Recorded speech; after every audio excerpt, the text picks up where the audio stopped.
And we're back in the place. That was Walk Away. Mm-hmm. Her first song, first recording, first video. Yeah? Very correct. Yeah. Okay. So how would you describe your sound to someone hearing Kare for the first time? Wow.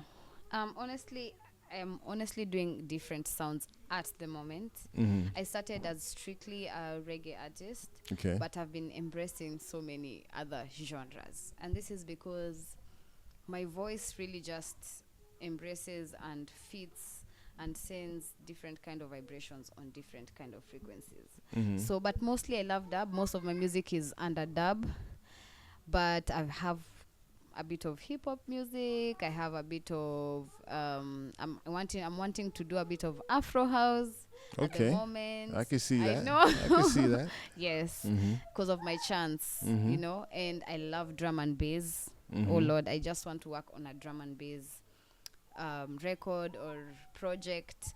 So, but mainly like the most major and foundation of all that I do is definitely dub and reggae music Dub and also reggae dancehall. music. Okay. Yes. Yeah, I can see you on some Afro house though. Yeah. And yeah, I like to hear Yes. that you're expanding Yes. and not yes, trying to yes. stay in this Yeah. lane of just So I reggae. am working with a Kenyan producer who's done one of my songs, which is not reggae.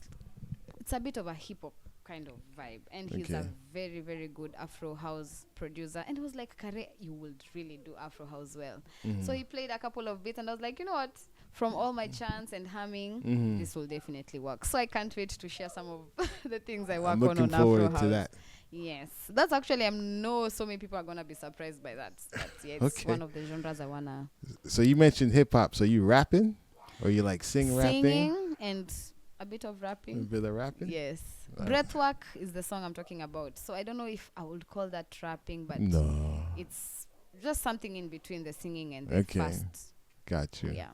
I thought you was like on some MC Light or No, Queen no, but I'm Latifah. an MC as well. Yeah. Yeah. That's why I bring in now the drum and bass. In drum and Okay. bass, I'm an MC. Okay. So I have to MCing. practice a lot of the quick Mhm. rap and the quick Got you. chanting. So that's why I get to practice it a lot on drum and Okay. bass, because it's so hard to sing slow on drum and bass if it's not liquid Mhm. drum and bass. And I love jungle, so I just have Mhm. to try the DJing thing. Got Yeah. you. Got Yes. you. Got you. Yeah. So I know you've been on tour Yes. outside this of summer. Not Kenya. this last summer. Last year with 2026. Yeah. Mm-hmm. Speak about that experience. Where'd you go and how did you feel about that experience up in Wow. Europe? First, I actually traveled first in 2024. Yes. Yes, in December, I went to Mhm. an amazing festival or show called the Amsterdam Weekender by King Shiloh Sound System. Big up to King Shiloh. Big up Very Shiloh. good. Big up every time. I love Mhm. Shiloh a lot. So that was my first experience being in Europe. I'm not sure I'm happy about the timing because it was in December. Mhm. It And was I cold. am not a fan of the cold. Oh my God, I do not recommend going to Amsterdam during that time. It was so cold, Malafi. It was so cold. Mm. Apart from that, the music was amazing, and that was my first time to experience Europe. And then that opened doors and possibilities for me planning a longer Okay. tour, Yeah. which happened in 2025. So big up to my team, the Remake Movement, and everyone who participated in making that possible. So I did a 45-day tour from August to the end of September, Mhm. which I managed to travel to. Okay, let's count together. So I did France, Mhm. I did Amsterdam, and then I went to Norway, and then I went to Germany where I did Schondorf, I did Hamburg, and I did Stuttgart. So six Okay. cities. Amazing experience. An experience I would wish on every disciplined and conscious reggae artist here, Mhm. especially from Kenya. It was just a dream come true, and I'm looking forward to many more. Got you. Yeah. So let me ask you a question now. Mhm. So that experience in Europe, touring to what was that, 4 or 5 different European countries? 6, yeah. 6. Mm. How do you see the industry, music industry in general, reggae industry, more specific when it comes to shows, professionality, things like that, compared to what you experience here in Kenya? And what it's such a big difference, like day and night, you know. What it's such a big difference. I wish it wasn't such a big difference, honestly. And I have managed to perform in Ethiopia as well Yes. this year. So it's so different performing home than performing in Europe. It just feels like the message resonates, you know. It's Interesting. like it just feels like this message is our people are also in Europe. Yeah, true. Yes, definitely, and we want them to come back home. But for some reason, it feels like home needs to be safe in a certain point to accept everyone. So performing in Ethiopia was totally different. It felt like it should have been the first step before going to Europe. I Okay. don't know why, but that's just how it felt. It felt right. If I could, if it, I just felt like, you know what? It felt like royalty. It felt like just so many things that I don't have the words for. But there's a way that artists are treated in Europe. There's a way that shows are organized in Europe. There's a way that everything is taken in Europe that is so different. Honestly, it's not a big difference because they don't perform any kind of magic. I don't know if they are passionate about it or they have the resources to do all that, but it was just so different. From the organization, I didn't have anything to complain about when I was Gotcha. there. Everything was sorted, and everything was sorted on top notch. There's no checking if you're a big artist or you're a small artist, you know, like whatever you had given on your hospitality rider is gonna be there. So there's just a level of professionalism that I experienced on that side.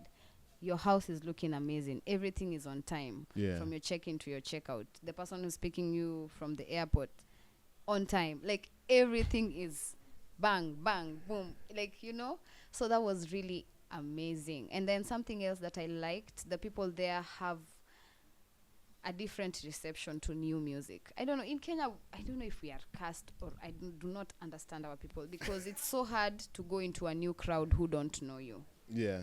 especially for my genre. Being that I've been performing in Nairobi for so long, it has reached a point now, because I only do original music, I don't do cover music. For someone to book me, they have to tell me to sing 1 hour of cover music, and I'm like, no, I can sing 4 hours of my own music.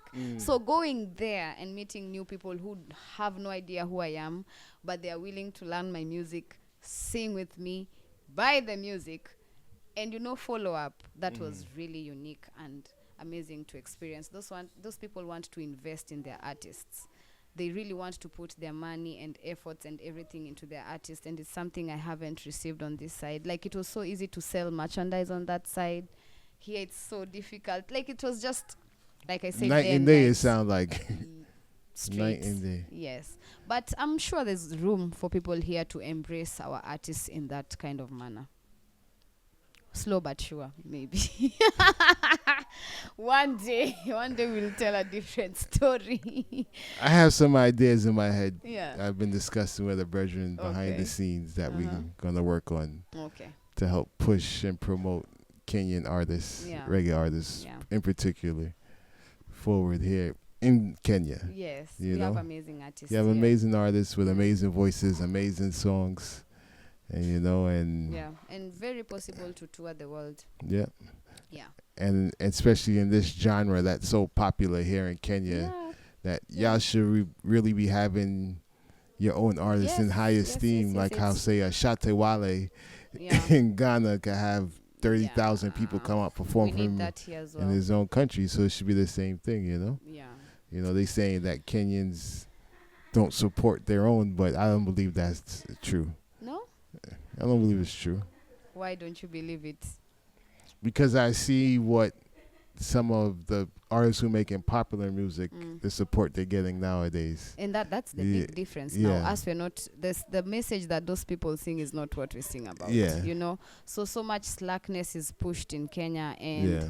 honestly, the That's Kenyan what I'm saying. They listener- do the support Kenyan- their own, The though. Kenyan listener is interesting. Yeah. But you know when it comes to reggae music, they support more Jamaican music. Like, Yeah. it's what we found. So it's just that we are trying to change it, and it's changing, honestly. Yeah, Yes. I feel like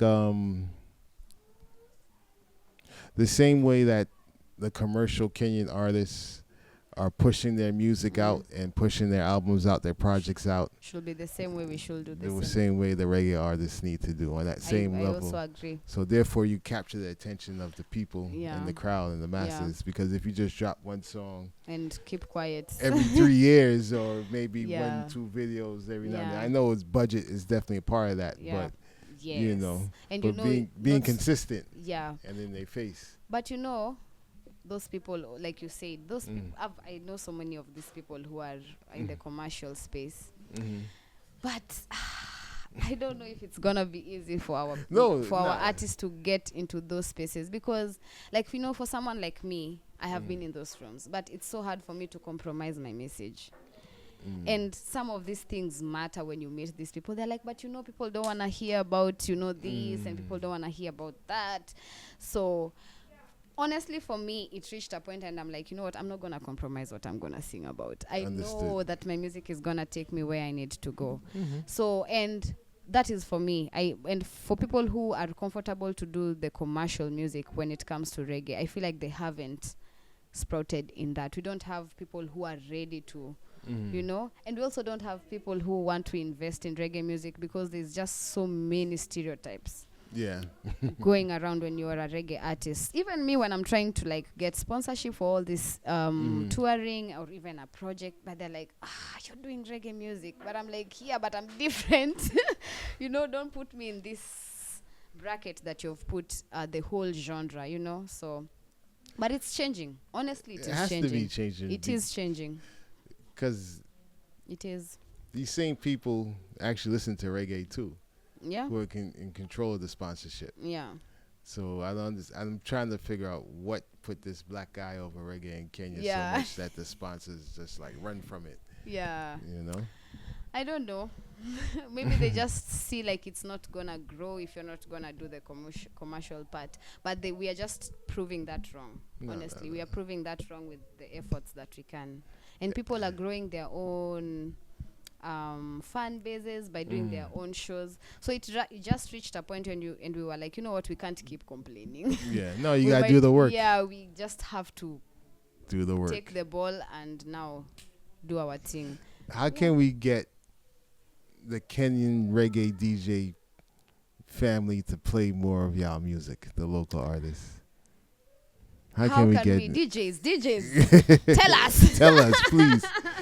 I do not know how. They're the only ones who can tell us, because you know, from when I began, we had this every 1st July. We had this kind of a meeting. It was Okay. kind of a Kenyan reggae. They used to call it a Kenyan reggae fraternity kind of a meeting. So DJs, artists, fans, we were almost like 50 to almost 80 people in that one meeting. In that one meeting, and I could listen to DJs. Well, first, it was like, our production is not good. The second time, they will say we don't write music well. The third time, they said we don't have social media handles. The fourth time, they said we don't send them music. Like each and every time, they just have something to tell us that we are not doing. And that's why it reached a point with me and some of my age mates who were like, gosh, like every year it's a reason. Every year it's something else. Like, let's just do this thing on our own. So if you're a reggae DJ and you play Kenyan reggae music, Big up big yourself. up yourself. Yeah. You gotta support your own. Yeah, man, you just You need. know? And you know, also here, I was having a conversation with a friend of mine. In Kenya, reggae DJs are the stars. True. You know, reggae DJs are the superstars in Kenya. So, if that is the case, we have a lot of work to do as artists.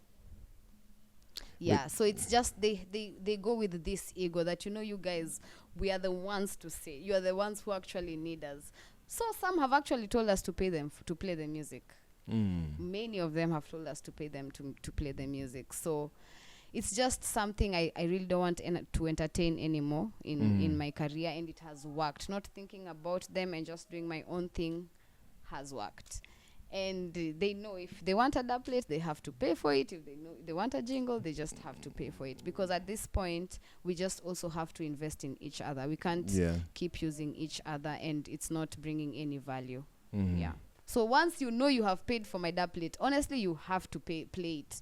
There's no way you're not gonna play a paid doublet, you know. Got you. But got if I you. just send you a doublet and a jingle, I'm never Yeah, gonna hear you're it never on gonna hear radio. it. When we Yeah. go for the radio interviews, you just hear the song on that day when you're in the interview, and you're never gonna hear the song again. So honestly, for me, because it has worked for me to take my own route and, you know, just plan myself and be extremely disciplined about my plan. And that has worked for me. It's just like we can't keep arguing about the same things each year over True. year. True. So let the DJs do their work and the artists do their work. All right. I'll take that. So what song you want to go into next? Which video? Stay Dangerous. I think after that conversation, we are gonna go with Stay Dangerous. Stay with the dangerous. remake And, movement. and this is with your Yes. crew, Yes, your the homeboys. big bad remake movement. Big up yourselves. What's their Yes. names again? For let the people know. Maestro Maki and Nubian Flame. Okay. Yeah. All right. So Stay Dangerous Mm-hmm. by the Remake Movement Yes. featuring Kare. Yeah. This Just is- the remake movement. The Remake Movement. Well, Yeah. this song you're the feature on. No, they're No, all I they're am all part on of it. the remake They're all on movement. it. We need They're to all speak on it. about that maybe. Yeah, when we come back, we talk about more. We talk about Okay, that more. So okay. big up to the Remake Movement. And Stay Dangerous. Stay dangerous.